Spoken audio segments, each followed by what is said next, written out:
Welcome back to YouTube channel. പുതിയൊരു വീഡിയോയിലേക്ക് സ്വാഗതം. അപ്പോൾ ഇന്ന് ഞാനാണെങ്കിൽ എൻ്റെ കുഞ്ഞു കുഞ്ഞു വിശേഷങ്ങൾ നിങ്ങളെങ്ങനെ കാണിച്ചു തരാമെന്ന് വെച്ച് കേട്ടോ. ഇന്ന് ഒരുപാട് ജോലിയും കാര്യങ്ങളൊന്നും ഇല്ലാത്ത ഒരു കുട്ടി ദിവസമാണ് കേട്ടോ. അപ്പം ആ ദിവസത്തെ ഒരു ഉച്ചവരെയുള്ള കാര്യങ്ങൾ എന്തൊക്കെയാണെന്നൊന്ന് കാണിച്ചു തരാമെന്ന് വെച്ചു. അപ്പോൾ അച്ഛൻ രാവിലെ ജോലിക്ക് പോയി ലഞ്ചൊക്കെ കൊണ്ടുപോയി. പിന്നെ രാവിലെ ബ്രേക്ക്ഫാസ്റ്റിന് പുട്ടും ചിക്കൻ കറി ആയിരുന്നു കേട്ടോ. അങ്ങനെ കുഞ്ഞിന് പുട്ടും ചിക്കൻ കറിയൊക്കെ എടുത്ത് കൊടുത്തു. അവന് ചിക്കൻ്റെ അകത്തെ മാങ്ങാണ്ടി കരളിക്കൂമ്പ് അങ്ങനത്തെ വകകളൊക്കെ ഇവിടെ കഴിക്കണ ഒരേ ഒരാൾ ഞങ്ങളുടെ ഇളയ പുത്രനാണ് കേട്ടോ. അവന് ഭയങ്കര ഇഷ്ടമാണ് കേട്ടോ അത് കഴിക്കാൻ. അങ്ങനെ അവന് ബ്രേക്ക്ഫാസ്റ്റ് കൊടുക്കാനുള്ള തത്രപ്പാടിലാണ് അടുത്തത് ഞാൻ. അതിന് കഴിക്കുമ്പം ഒന്നെങ്കിൽ ഫോണിൽ പാട്ട് വേണം, അല്ലാതെ നമ്മൾ പാട്ടിട്ട് കൊടുക്കണം. എന്തെങ്കിലും വേണം. ഞാൻ അവിടെ പാട്ടിട്ടിട്ടുണ്ട് കേട്ടോ. അത് സൗണ്ടൊക്കെ കുറച്ച് ഇങ്ങനെ മ്യൂട്ട് ചെയ്തേക്കാണ് കേട്ടോ. അങ്ങനെ ചെറുതായിട്ട് പാട്ടൊക്കെ ഇട്ട് കൊടുത്തു. പിന്നെ എന്തെങ്കിലും കൊടുക്കുമ്പം അതിനകത്ത് പാലങ്ങനെ ഒഴിച്ച് കൊടുക്കേണ്ടതെന്ന് ചോദിക്കും കേട്ടോ. പാലൊഴിക്കണമെന്ന് ചോദിക്കും. ഒഴിക്കണമെങ്കിൽ ഒഴിക്കാൻ പറയും, ഇല്ലെങ്കിൽ ഇല്ലയെന്ന് വേണ്ടാന്ന് പറയും. അപ്പം നമ്മൾ ചോദിക്കാതെ അങ്ങനെ ഒഴിച്ച് കഴിഞ്ഞാൽ എൻ്റെ അമ്മോ പിന്നെ പോയി. അതുകൊണ്ട് ചോദിച്ചിട്ടേ ഒഴിക്കത്തുള്ളൂ കേട്ടോ. അങ്ങനെ അതൊക്കെ കൊടുത്തിട്ട് പിന്നെ കുറച്ച് തുണികൾ ഞാൻ കഴുകിയിട്ടത് ഇങ്ങനെ മഴയാണ് സൈഡിൽ എടുത്തിട്ടിട്ടുണ്ടായിരുന്നു. അങ്ങനെ അതാണെങ്കിൽ ചെറിയ ഒരു വെട്ടം കണ്ടപ്പോൾ എടുത്ത് ഇങ്ങോട്ട് ഇടാൻ വേണ്ടി പോയതാണ് കേട്ടോ. എനിക്കൊരു വല്ലാത്തൊരു ഒരു അസുഖമുണ്ട് കേട്ടോ. എന്താണെന്ന് വെച്ചാൽ ഭയങ്കര പെരുത്ത മഴയാണെങ്കിൽ ആ മഴയുടെ ഇടയിൽ എപ്പോഴെങ്കിലും ചെറിയൊരു വെട്ടം കണ്ടു കഴിഞ്ഞാൽ കഴുകിയിട്ട് തുണികളെല്ലാം പറക്കി നിരത്തി അങ്ങ് ഇടും കേട്ടോ. അച്ഛൻ എപ്പോഴും വഴക്ക് പറയുന്നൊരു കാര്യമാണത് കേട്ടോ.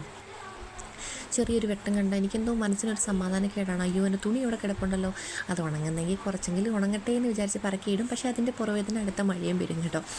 അങ്ങനെ അതൊക്കെ ഒന്ന് പറക്കിയിട്ട് ഒരുപാടൊന്നും എടുത്തിടുന്നില്ല കേട്ടോ. വലിയ തുണികൾ മാത്രം 3-4 എടുത്ത് അങ്ങോട്ട് ഇടാമെന്ന് വെച്ചു. കയ്യിൽ ഇതൊക്കെ ആകുമ്പോൾ പെട്ടെന്ന് തോന്നു കിട്ടുമല്ലോ. അങ്ങനെ അതൊക്കെ പറക്കിയിട്ടു. അത് കഴിഞ്ഞപ്പോൾ അവനിങ്ങനെ അവിടെ ഇങ്ങനെ ഇരുന്ന് വണ്ടിയുടെ അകത്ത് എന്തൊക്കെയോ കല്ലോ കമ്പോ എന്തൊക്കെയോ ഇട്ട് വരച്ചിങ്ങനെ പോറലുണ്ടാക്കും കേട്ടോ ചെറുക്കെ. അതിനവിടെ നിന്ന് എന്തൊക്കെയോ നുള്ളി പറക്കുകയാണ്. അത് കഴിഞ്ഞിട്ട് പിന്നെ ഞാനാണ് നമ്മുടെ എൻ്റെ ഒരു കാന്താരി ഞാൻ കാണിച്ചിട്ടുണ്ട്. നമ്മുടെ വെള്ളക്കാന്താരി അവിടെ നിൽപ്പുണ്ടായിരുന്നു കേട്ടോ. നേരത്തെ ഞാൻ വീഡിയോയിൽ കാണിച്ചിട്ടുണ്ട്. അതിപ്പോൾ കണ്ടോ ചത്തുപോയി. അതൊരുമാതിരി തളർന്ന് കിടക്കുകയാണ് കേട്ടോ. ഉണങ്ങി വല്ലാണ്ടായിപ്പോയത്. അപ്പോൾ നേരത്തെ മമ്മി വന്ന സമയത്താണെങ്കിൽ അതിങ്ങനെ ഒടിഞ്ഞ് പോകാതിരിക്കാൻ വേണ്ടി അതിന് ഈ നമ്മുടെ ചീനിയുടെ കമ്പ് കൊണ്ട് ഒരു ഓത കൊടുത്തായിരുന്നു കേട്ടോ. അതിങ്ങനെ ചീനിയുടെ കമ്പ് കുഴിച്ചിട്ടിട്ട് ഓത കൊടുത്തു. ഞാനപ്പം ഞാൻ നോക്കിയപ്പോൾ ചീനി അങ്ങ് മുട്ടനായി. ഞാൻ വിചാരിച്ചു അതിൻ്റെ അകത്ത് വല്ല ചീനിക്കിഴങ്ങ് വല്ലതും പിടിച്ചാലോ എന്ന് വിചാരിച്ച് നോക്കി. എന്തായാലും എനിക്ക് വലിയ 2 ചീനിക്കിഴങ്ങ് അതിൽ നിന്ന് കിട്ടി കേട്ടോ. അപ്പോൾ അതിൻ്റെ കമ്പ് അവിടെ കിടന്നു. അപ്പോൾ ഞാൻ വിചാരിച്ചു ചുമ്മാ അതിൻ്റെ കമ്പെടുത്ത് അറിയില്ല കേട്ടോ എങ്ങനെയാണ് കുഴിച്ച് വെക്കിട്ടതൊന്നും അറിയില്ല കേട്ടോ. പിന്നെ ചുമ്മാ ഇരിക്കട്ടെ, ചുമ്മാ കൊമ്പ് കുത്തി വെച്ചതിൻ്റെ അകത്ത് 2 ചീനി വെച്ചെങ്കിൽ ഞാൻ കുഴിച്ചിടുന്നതിൻ്റെ അകത്ത് എന്തെങ്കിലും പിടിക്കുമെന്ന് വിചാരിച്ചു. 2-3 കമ്പ് വെട്ടി അങ്ങോട്ടൊന്നും കുഴിച്ച് വെക്കാമെന്ന് വിചാരിച്ചു കേട്ടോ. പിടിക്കുന്നെങ്കിൽ പിടിക്കട്ടെ, നമുക്ക് വലിയ നഷ്ടമൊന്നും ഇല്ലല്ലോ. ചുമ്മാ അതവിടെ കുത്തി വെച്ചിക്കാം അത്ര തന്നെയെന്ന് വിചാരിച്ച് അതിനെ അവിടെ നിന്ന് കുത്തി വെക്കാനുള്ള ശ്രമമാണ് കേട്ടോ. ചീനിയൊക്കെ ഉണ്ടെങ്കിൽ നല്ലതല്ലേ. ചീനിയൊക്കെ ഉണ്ട് പഴുങ്ങിയൊക്കെ കുടിക്കാൻ സൂപ്പറല്ലേ. ചീനി ചക്ക ഇങ്ങനെയുള്ള ഐറ്റംസൊക്കെ വെച്ച് പഴുങ്ങിഞ്ഞ് കുടിക്കാനൊക്കെ സൂപ്പറല്ലേ. അതുകൊണ്ട് എനിക്കിഷ്ടമാണ് കേട്ടോ. ഇത് നേരത്തെ ഒന്നും അത്രയ്ക്ക് പ്രിയമില്ലായിരുന്നു, പക്ഷേ ഇപ്പോൾ എനിക്കിഷ്ടമാണ്. അതെങ്ങനെയാണ് നടേണ്ടത്, തലതിരിച്ചാണോ മരിച്ചാണോ എന്നൊക്കെ നോക്കിയിട്ട് അതിനെ അവിടെ ഞാൻ കുത്തി ഉറപ്പിച്ച് എങ്ങനെയൊക്കെ വെച്ച് കേട്ടോ. ഇങ്ങനെയൊന്നും അല്ല ഇത് നടന്നതെന്നൊക്കെ എനിക്കറിയാം കേട്ടോ. ഇനി ആരും അതിന് വേണ്ടി പൊങ്കാല ഇടാനൊന്നും വരണ്ട. പക്ഷേ ഞാൻ എൻ്റെ ഒരു സ്റ്റൈലിൽ അങ്ങോട്ട് കുഴിച്ച് വെച്ചതേ ഉള്ളൂ. പിടിക്കട്ടെന്ന് വെച്ച് കേട്ടോ. അങ്ങനെ അതിനെ അവിടെ നിന്ന് ഉറപ്പിച്ച് താഴ്ത്തി എടുത്ത് വെച്ചിട്ടുണ്ടേ. പക്ഷേ ഈ കാന്താരിയിൽ ഇഷ്ടംപോലെ കാന്താരി പിടിക്കുന്നുണ്ടായിരുന്നു. അപ്പോൾ ഇഷ്ടം പോലെ ഉണ്ടായിരുന്നു. പക്ഷെ ഞാനതങ്ങ് എടുക്കാറില്ലായിരുന്നു. ഇഷ്ടം പോലെ വെള്ളക്കാന്താരി, അത് നല്ല കൊഴുത്ത് തടിച്ചിരിക്കുന്ന കാന്താരികളായിരുന്നു കേട്ടോ. അപ്പം പക്ഷേ പോയി. ഇനിയിപ്പോൾ അതിൻ്റെ കുരുവൊക്കെ അവിടെ കിളുക്കുമായിരിക്കും. ഇനി ഇഷ്ടംപോലെ പഴുത്തൊക്കെ അവിടെ വീണ് കിടപ്പുണ്ട്. അങ്ങനെ കിളുക്കുമെന്ന് വിചാരിക്കുന്നു. നമുക്ക് ഈ കപ്പയ്ക്കകത്തും ചീനിക്കകത്ത് മറ്റേ നമ്മുടെ ചക്കയ്ക്കകത്തും ഒക്കെ വേവിക്കാൻ നേരത്തെ ഈ കാന്താരി അരച്ച് ചേർക്കുന്നത് മറ്റേ പച്ചമുളക് ഇടുന്നതിനെക്കാട്ടിയും ബെസ്റ്റല്ലേ, നല്ലതാണല്ലോ. പിന്നെ അതൊക്കെ അവിടുത്തെ പരിപാടിയൊക്കെ കഴിഞ്ഞിട്ട് പിന്നെ ഞാൻ ബ്രേക്ക്ഫാസ്റ്റ് കഴിക്കാൻ വേണ്ടി ഇരുന്നു കേട്ടോ. പുട്ടും ചിക്കൻ കറി ഇഷ്ടപ്പെടാത്ത ആരാണോ ഉള്ളത് അല്ലേ. നല്ലൊരു കോമ്പിനേഷനാണ് പുട്ടും ചിക്കൻ കറി അല്ലേ. അങ്ങനെ അതൊക്കെ അവിടെ കഴിക്കാൻ വേണ്ടി ഇരുന്നു. അത് കഴിഞ്ഞിട്ട് പിന്നെ കൊച്ചു പരിപാടികൾ കേട്ടോ. അത്രയേ ഉള്ളൂ. ഇനി ഞാൻ ഫുഡൊന്ന് തീർത്തിട്ട് നമുക്ക് ബാക്കി പരിപാടി കാണാമേ.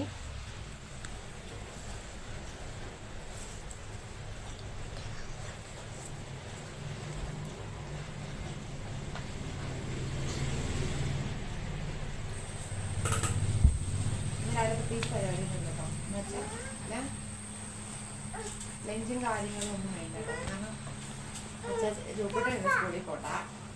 ഇവിടെ നമ്മുടെ കൊല്ലം ജില്ലയിൽ ഇപ്പോൾ എന്താ സാറ്റർഡേ സൺഡേയും ഹോളിഡേ പോലെ എല്ലാ ആഴ്ചയും ഒരു ദിവസം ഇവർക്ക് വിദ്യാഭ്യാസ ബന്ധാണ്. എല്ലാ ആഴ്ചയിലും ഉണ്ട് കേട്ടോ ഒരു ദിവസം വിദ്യാഭ്യാസ ബന്ധം. അപ്പം അവൻ ഇന്ന് പോയില്ല. പിന്നെ അച്ചാച്ചൻ രാവിലെ ലഞ്ചൊക്കെ കൊടുത്തു വിട്ടു. അച്ചാച്ചൻ പോയി രാവിലെ ബ്രേക്ക്ഫാസ്റ്റ് പുട്ടുണ്ടാക്കി. അപ്പം ഞാൻ വിചാരിച്ചു ചിക്കൻ കറി ഇന്നലെ വാങ്ങിച്ചായിരുന്നു. അപ്പം ഞാൻ വിചാരിച്ചു നാളെ സാറ്റർഡേ ആണ്, മറ്റന്നാൾ സൺഡേ ആണ്. അപ്പം സൺഡേ നമുക്ക് ചർച്ചിൽ പോകണം. അപ്പം ഞാൻ വിചാരിച്ചു ഇന്ന് ഞാനാണെങ്കിൽ ഒരു ദിവസം ഒന്നിരാടം വിട്ടേ ചോറ് വെക്കത്തുള്ളൂ കേട്ടോ. അപ്പം ഇന്ന് ഞാൻ ചോറ് വെച്ച് കഴിഞ്ഞാൽ പിന്നെ ഞാൻ സൺഡേ രാവിലെ എഴുന്നേറ്റ് ചോറ് വെക്കണം. അപ്പം ഞാൻ വിചാരിച്ചു ഇന്ന് ചോറ് വെക്കണ്ട, നാളെ ചോറ് വെക്കാം. ഇന്ന് അപ്പം ഇന്നലെ ചിക്കൻ കറി വാങ്ങിച്ചുകൊണ്ട് എനിക്ക് മറ്റേ ജീരക റൈസ് കുറച്ച് ഇരിപ്പുണ്ട് കേട്ടോ. അപ്പം ഞാൻ വിചാരിച്ചു ഫ്രൈഡ് റൈസ് പോലെ ചുമ്മാന്ന് വെക്കാമെന്ന് വെച്ച്. അപ്പം ലഞ്ചിനും അതാവും ഡിന്നറിനും അതാവുമല്ലോ, അങ്ങനെ വെക്കാമെന്ന് വിചാരിച്ചു. അപ്പം അതിനുള്ള നമ്മുടെ എന്താണ് സവാളയും ക്യാരറ്റും, വേറെ ഒന്നും ഇല്ല കേട്ടോ, സവാളയും ക്യാരറ്റും മാത്രമേ ഉള്ളൂ. വേറെ കയ്യിൽ വേറെ സാധനങ്ങളൊന്നുമില്ല, ക്യാപ്സിക്കം ഒന്നും ഇരിക്കില്ല. അപ്പോൾ ഉള്ളത് കൊണ്ട് നമുക്ക് അഡ്ജസ്റ്റ് ചെയ്ത് നമുക്ക് കഴിക്കാനല്ലേ, ആർക്കും കൊടുക്കാനല്ലല്ലോ എന്ന് വിചാരിച്ചു. അങ്ങനെ അതൊക്കെ ഒന്ന് അരിഞ്ഞെടുക്കുകയാണ് കേട്ടോ. ഇന്ന് ഈ ചോറ് വെക്കുന്ന കാര്യം എനിക്ക് ഭയങ്കര മെനക്കേടാണ് കേട്ടോ. തീ കത്തിക്കുന്ന കാര്യം ഗ്യാസിലല്ല കേട്ടോ നമ്മൾ വെക്കണേ, നമുക്ക് മറ്റേ വലിയൊരു അടുപ്പുണ്ട്, ആ അടുപ്പിലാണ് നമ്മൾ ചോറൊക്കെ വെക്കണേ. അപ്പം ഇന്ന് ഈ തീ കത്തിക്കുക എന്ന് പറയുന്നത് എനിക്കൊരു ടാസ്ക് പരിപാടിയാണ്. അപ്പം ഞാൻ അങ്ങനെ ഒന്നിരാടം വിട്ടേ ചോറ് വെക്കത്തുള്ളൂ. അപ്പം സൺഡേ എന്നും ഞാനാണെങ്കിൽ 6 മണിയാകുമ്പോൾ എഴുന്നേക്കും. സൺഡേ ആണെങ്കിൽ കുറച്ച് സമയം എന്താണ്, കുറച്ച് സമയം എന്ന് പറഞ്ഞാൽ സൺഡേയിൽ ഒരു 6-6:30 ആകുമ്പോഴാണ് എഴുന്നേക്കുന്നത്. കണ്ണെരിയണം. അപ്പം ഞാൻ അന്ന് ചോറ് വെക്കണമെന്നുണ്ടെങ്കിൽ അന്ന് രാവിലെ എഴുന്നേക്കണം. അപ്പം ഞാൻ വിചാരിച്ചു വേണ്ട, അന്ന് ചോറ് വെക്കാതിരിക്കണമെങ്കിൽ ഞാൻ സാറ്റർഡേ ചോറ് വെക്കാം. അപ്പം ഞാൻ പിന്നെ കുളിപ്പിക്കും. അപ്പം ഞാൻ വിചാരിച്ചു നാളെ ചോറ് വെക്കാമെന്ന് വിചാരിച്ചു. അപ്പം നമുക്ക് സൺഡേയിലേക്കും ആവുമല്ലോ, അങ്ങനെയുള്ള ഒരു ഇതിലിരിക്കുകയാണ്. അപ്പം ഞാൻ ഇതൊന്ന് സെറ്റ് ചെയ്യാം. ഇങ്ങനെ നമ്മുടെ സവാളയും ക്യാരറ്റും ഒക്കെ ആയിരുന്നു. ഞാനിങ്ങനെ അരി വെള്ളത്തിൽ ഇട്ട് വെച്ചിട്ടുണ്ട് കേട്ടോ. കുറച്ച് സമയം വെള്ളത്തിൽ ഇട്ടിട്ടേ, ഒരുപാട് സമയം ജീരക റൈസ് അല്ലേ, അപ്പോൾ ബസ്മതി റൈസ് ആണെങ്കിൽ പെട്ടെന്നാവും. ജീരക റൈസ് ആകുമ്പോൾ കുറച്ച് സമയം മതി. പിന്നെ വെള്ളം തിളപ്പിച്ച് ചതങ്ങ് വെച്ചൊക്കെ കഴിഞ്ഞാൽ വെള്ളം തിളച്ച് കഴിഞ്ഞിട്ട് ഇട്ട് കഴിഞ്ഞാലേ ആ കാര്യം പെട്ടെന്ന് നടക്കുമല്ലോ. പോയിരിക്കും, ഇവിടെ പോയിരിക്കും.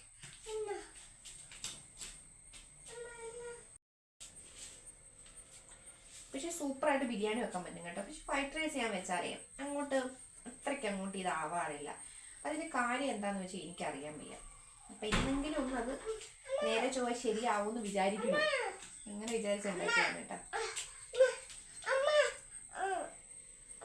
അപ്പം ഞാൻ ഫ്രൈഡ് റൈസ് ഉണ്ടാക്കി കഴിഞ്ഞിട്ട് കാണിക്കാം കേട്ടോ, ശരിയായില്ലേന്ന് പറയാം. അപ്പം ഇത്രയൊക്കെ ഉള്ളൂ ഇന്നത്തെ വിശേഷം കേട്ടോ. പിന്നെ ഫ്രൈഡ് റൈസ് ഉണ്ടാക്കിയിട്ട് ഞാൻ ബാക്കി കാണിക്കാമേ. അല്ലാതെ പ്രത്യേകിച്ച് ജോലിയൊന്നുമില്ല. പിന്നെ പെരക്കാവൊക്കെ തൂത്തു വാരണം, അത്രയൊക്കെ ഉള്ളൂ ഇന്നത്തെ ജോലി എന്ന് പറഞ്ഞാൽ.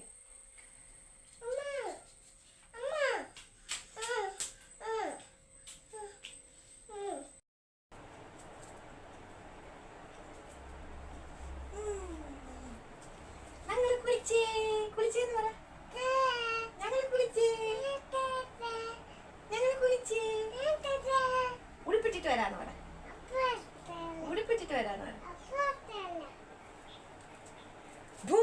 എങ്ങനെ ഞങ്ങൾ ഉടുപ്പിട്ടേന്ന് പറ. അച്ചാച്ചൻ ഉപ്പാന്ന് പറ, അങ്ങോട്ട് പറ. അച്ചാച്ചൻ ഉപ്പാന്ന് പറ. ഷുണ്ണനാണോ ചോദിച്ചേ, ഷുണ്ണനാണോ ചോദിച്ചേ. ഫ്ലൈങ് കിസ് കൊടുത്തേ, അങ്ങോട്ട് നോക്കി കൊടുത്തേ, ഉമ്മ കൊടുത്തേ.